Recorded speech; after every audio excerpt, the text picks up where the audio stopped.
Hi there, how are you, my beautiful humans, you amazing movers and shakers? This is Lesedi Ali, and welcome to the Lesedi Life podcast. So today's topic is love and healing the heart. So when we're thinking about healing the heart, this came up for a couple of reasons.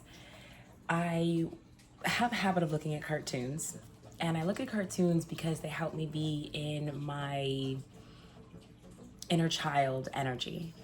And I've been practicing this particular thing because I notice it heals my heart.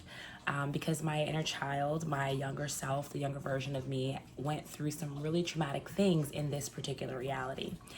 And so it always helps to go back to that space and remind her that we are safe, we're comforted, we're loved, we're good, everything's okay. And cartoons really help me to do that.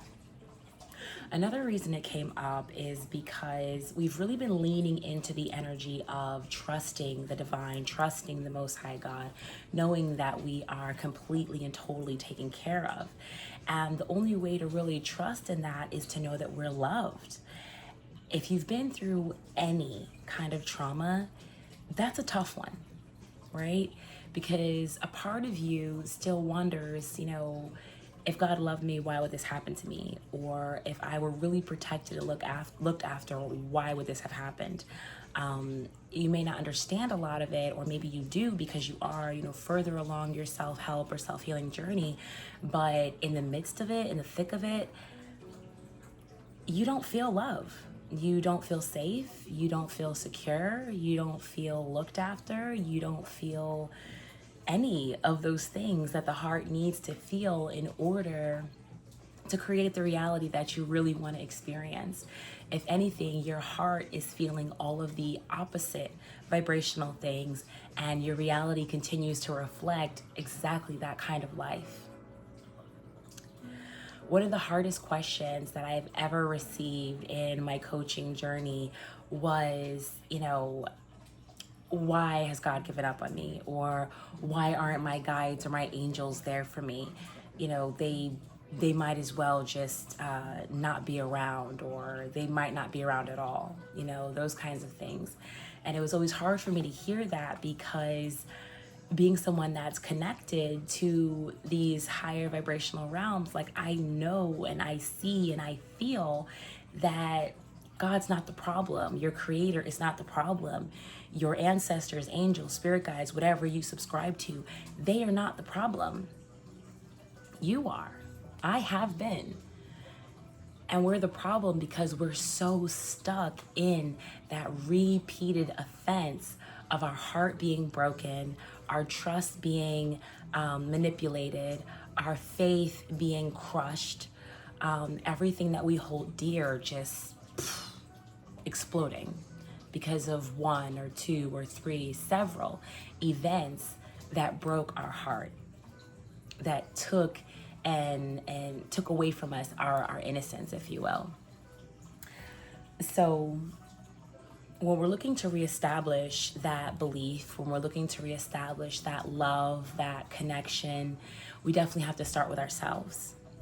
So for me, it's always been cartoons. My choices, top two, Winnie the Pooh and Scooby-Doo. I love how innocent the jokes are. Like, if a toy really thought this way, this is probably how they would think about this particular concept. And if it weren't a toy, it's a child. We only know our little reality, our little world, right? Another one that comes to mind is Courage the Cowardly Dog. And when you really think about everything happening from his perspective, as a dog, it's funny, it's fun, it's comical, because again, our own world in relation is exactly that small, and the things that scare us or freak us out or cause us frustration are really that big of a problem in that moment. So it's always really funny to me, and it helps me relate to that aspect of myself and my kids. What's that for you? Let me know in the comments. What's your go-to cartoon if you're an adult that enjoys cartoons? Anime does not count as cartoons, okay? I watch anime. It's not a cartoon. But anyway, aside from my tangent, okay.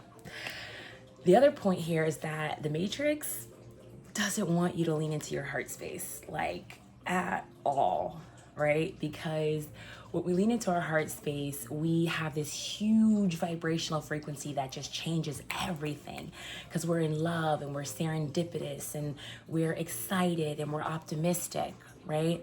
And we used to think, I mean, especially I did, I don't know about you, but I used to think that love was like the highest and most powerful vibration, because that's what we have been taught and told in all of these, scripts. But really, it's the authenticity, right? There was just a study done. Anybody that, comes across this video and you see this, and share it if you can, otherwise I'll have to come back with it. But there was a study that was done that showed that our authenticity is the strongest vibrational frequency. And so that's another thing that got me thinking about love. Like, how can you be authentic if you don't love yourself enough to be yourself? You're being other people. You are entertaining other people's ideas and versions of you. You don't even know you. You may not like your skin tone or how tall you are, or the way you speak, or the way you come across, or how people receive you, or the things that have happened in your past, or the shame that you hold around, the guilt that you carry around. All of these things hinder your ability to be authentic. And I know for a fact, having come this far in my journey, that I have not always been my authentic self. I have not always been the best version of myself. And newsflash, the best version of you is not happening 2, 3, 4 years from now. The best version of you is not happening, some odd weeks from now when you finally get A, B, C, D together. The best version of you is perfect right here, right now. And you're always going to be getting even more perfect, right? Like, this version of you is receiving the information that is perfect for you right now. This version of you is seeing life in the way that it needs to, that is perfect for you right now. So when you love yourself enough to accept that, to let go of all that other stuff, it's like being a whole new person, and the last time I really remember feeling like this and being this person, I had to be real small, maybe 4 or 5, when life is just happening for me, when life is so free. Excuse me, I got, music playing for my baby.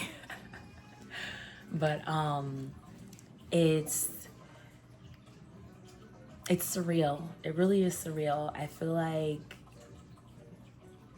it's like coming home to yourself, when you unlock all that gook and you release. Now, in that release, for me, it's cartoons, like I was saying, right? For others, it may just depend on what traumas you're looking to focus on or where your traumas lie, right? I would say release can also come when you have meditative practices, when you, I like those axe throwing events or rooms, or the glass shattering places. There's also dancing. Dancing releases a lot of energy and tension, or negative energy and tension, especially, like it or not, twerking definitely releases a lot of negative energy that's stored up in the sacral chakra, right? And then another thing is sports. Anytime you're like sweating, you're doing rigorous activities and work, you're releasing those things there as well. But yeah, there are so many different ways to release, and in that, you gain that power back. You can actually transmute that energy, change that energy towards something more beneficial and positive towards your reality, right? So instead of self-loathing for the mistakes I've made, I can move forward in a way that, ministers or speaks to others about those same kinds of things that trip me up in life. It makes me more aware for the next time I come across this kind of person or these kinds of events and things. So you can use it to your benefit, and looking forward and into that perspective, that aspect, helps to really give you something to look forward to, I would say. And as I'm saying this, I'm hearing these different voices that people have had where they're just so down and out about being neglected or left behind by the divine or the Most High. And those are the things that they tend to miss or have lost in their journey, is that, the bigger picture. This is one blotch of ink. This is one swipe of a paintbrush compared to all the others that still have yet to happen. So I just want to leave you with that, in discussing, our healing and what healing your heart, can do for you. If you enjoyed the content, you always know, like, share, subscribe for more. Okay? I love you all. Thanks for tuning in. Namaste.